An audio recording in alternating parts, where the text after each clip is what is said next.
Hi guys, I'll share my vision for VS Code stories in this video, but first, some words on this channel. I'm evolving my humble video production for a bit. I've experimented with a format called error messages in a channel with the same name.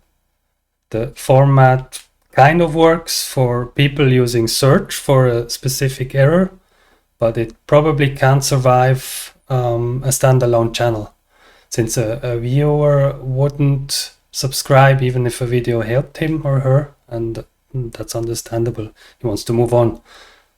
Also, this channel here has a bit of a head start in terms of subscriptions for the VS Code Stories Pass. So I'll put my focus on this channel and move the error messages video here. Other content will be code katas. Fernando kind of inspired me here with his video. You can see the link to that in the description. I've taken up the habit of doing code katas on Code Wars in TypeScript, Rust, and SQL, and will probably be doing short videos on these. Most importantly, third content type are news and ideas about VS Code stories, but also other code tools. So, that brings me to the main task at hand. How do we turn VS Code stories into a super useful code tool? There are somewhere around 40 million software developers by now, and it's worthwhile talking about the tools they use for collaboration, knowledge transfer, teaching and learning. We have specialized tools and platforms for developers to interact and learn from each other. Stack Overflow, GitHub, Git in general, code review tools, you name it. But all of these are focused on code and not on coding. You know, the thing that struck me when I first saw VS Code Stories in November is that it is one of the few platforms for developers to argue about coding, the activity of creating code. You can see how code is being created, manipulated, refactored, commented and uncommented, how IDE autocompletion is used, if people, for example, use a Vim plugin, how they edit a very granular level.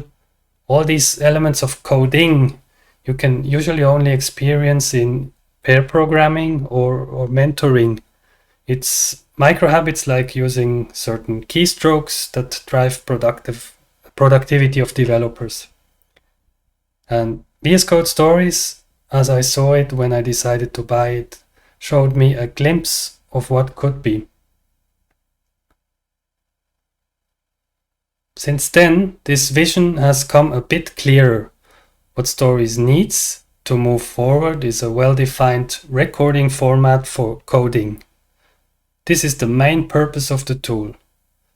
People who teach record their coding at a very granular level, including interactions with the IDE, keyboard shortcuts, and reproducible info about the setup. This will entail what's on the screen, a video or GIF of the editor window, but also a recording of the keystrokes. When replaying, the viewer who wants to learn would see the editing video, the keystrokes visualized, as if in some kind of typing tutor program. Some info about the IDE setup so the coding can be reproduced is also something that would be nice to see. And a tool like this would enable learning by imitation at the very detailed level, something that's otherwise only possible within the intimacy of a live mentoring session. I think that Stories is in an ideal starting position to become such a tool. Both screen recording and recording of keystrokes have been POC'd. When I tried crowdfunding, some people argued that Stories is far from a useful collaboration tool, but I think it's pretty close already. So my last message for this video: if you want to see Stories become this tool, You can support me by subscribing and by spreading the word. Also, I'm still looking for more contributors. Remember that Stories is open source and you can learn a lot from the guys involved with it. And I guess I also need help with social media. If you can see yourself helping here, check out our Discord maintained by Bookie.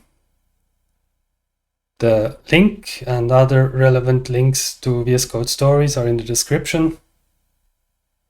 Bye for now.